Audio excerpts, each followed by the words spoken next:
নমস্কার বন্ধুরা, রাখি কিচেনে এই হোমমেড ফুড চ্যানেলে আপনাদের আরও একবার স্বাগত। আজকে আমি নিয়ে চলে এসেছি বাঙালিদের খুবই জনপ্রিয় একটা রেসিপি নিয়ে, কচি লাউ ডগা দিয়ে নিরামিষ চচ্চড়ি। এটা খেতে অসম্ভব সুন্দর লাগে আর খুব সহজেই বানিয়ে নেওয়া যায়। আপনারা তো অনেকে অনেকভাবেই বানিয়ে থাকেন, তবে আজকে আমি শেয়ার করব আমি কীভাবে বানিয়ে থাকি। চলুন তাহলে দেখে নেওয়া যাক আজকের রেসিপি। এর জন্য আমি বাজার থেকে কচি একটু লাউ ডগা নিয়ে চলে এসেছি। দেখতেই পাচ্ছেন একবারে কচি শাক, আর নিয়ে নিচ্ছি 2টি আলু, একটা বেগুন। বন্ধুরা, আলাদা করে আর সময় নষ্ট করছি না, রান্নাটা করতে করতেই দেখিয়ে নেওয়া যাক তাহলে আমি কী কী দিয়ে তৈরি করছি। গ্যাসটা অন করে আমি দিয়ে দিলাম পরিমাণ মতো সর্ষের তেল। তেল যদি আপনারা একটু বেশি পছন্দ করেন তাহলে দিতে পারেন, অসুবিধে নেই। এবার তেলটা ভালো করে গরম হয়ে গেলে আমি এখানে দিয়ে দিলাম 4টে মতো বড়ি। এখানে আমি সাদা যে বিউলি ডালের বড়ি ব্যবহার হয় সেটাই ব্যবহার করেছি। বড়িটা আমার লাল করে ভেজে নিয়েছি। এবার বড়িটাকে আমি একটা পাত্রে তুলে রাখবো। এবার ওই তেলের মধ্যে দিয়ে দিচ্ছি 1 চামচ মতো 5 ফোড়ন, আর দিয়ে দেবো একটি শুকনো লঙ্কা।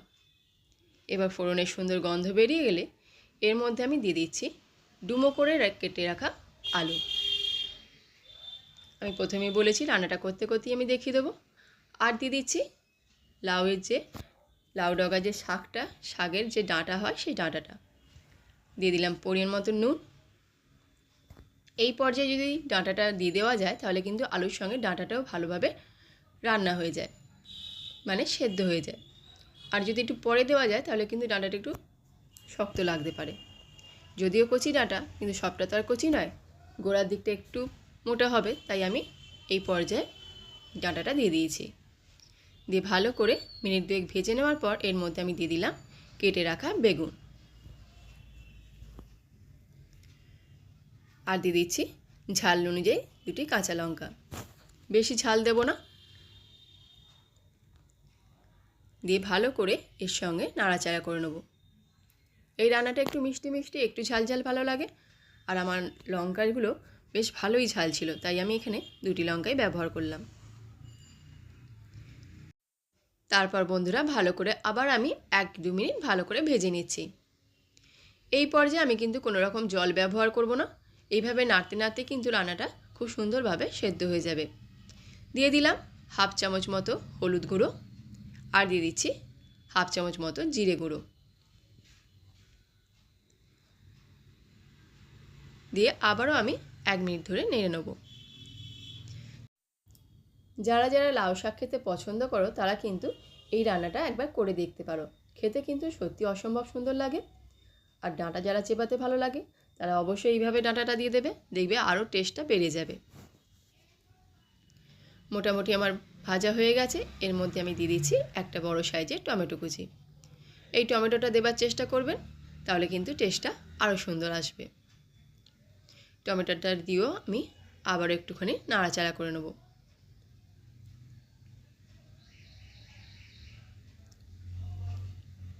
দেখতেই পাচ্ছেন আলুটা আমার 70% মতো সেদ্ধ হয়ে গেছে।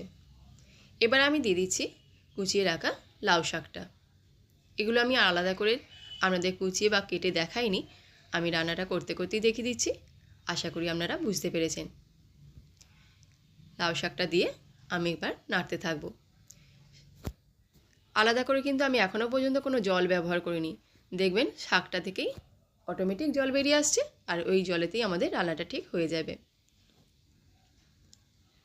শাকটা নাড়তে নাড়তেই দেখতে পাচ্ছেন বন্ধুরা কতটা নেবে গেছে আর মজে এসছে। এইভাবে নাড়াচাড়া করতে করতেই দেখবেন জল বেরিয়ে আসবে। পাশে দেখতে পাচ্ছেন জলটা বেরিয়ে আসছে। এবার আমি ঢাকা দিয়ে আঁচে ফ্লেমটাকে লো করে রেখে দেবো 2 মিনিটের জন্য। 2 মিনিট পর চলে এসেছি। দেখুন কতটা জল বেরিয়ে গেছে। আলাদা করে কিন্তু আমি এখানে কোনো রকম জল ব্যবহার করিনি। আবারও মিনিট 2 চাপা দেবো। দিয়ে আবারও মিনিট 2 পর খুলে দেখছি। দেখুন পুরোপুরি শাকটা আমাদের কুক হয়ে গেছে, দেখতেই পাচ্ছেন। এবার এর মধ্যে দিয়ে দিচ্ছি, এবার বন্ধুরা আমি দিয়ে দিচ্ছি এই রান্নার প্রধান উপকরণ 2 চামচ কালো সর্ষে আর 1 চামচ পোস্ত দিয়ে আমি ভালো করে পেস্ট করে রেখেছিলাম, সেই পেস্টটা দিয়ে দিয়ে দিচ্ছি বাটি ধোয়া সামান্য জল। এইভাবে যদি সর্ষে পোস্ত একসঙ্গে দিয়ে যদি রান্নাটা করা যায় না বন্ধুরা, দেখবেন এর টেস্টটা কতটা বেড়ে যায় আর খেতে কতটা সুস্বাদু লাগে। এবার হালকা করে এর সঙ্গে নাড়াচাড়া করে নেব।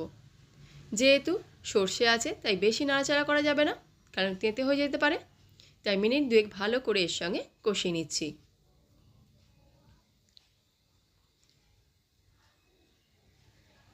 এখানে আমি একটু নুনটা চেক করেছিলাম, আমার একটু নুন লেগেছে, দিয়ে দিয়েছি তাই 1/2 চামচ মতো নুন, আর দিয়ে দেবো 1 চামচ মতো চিনি।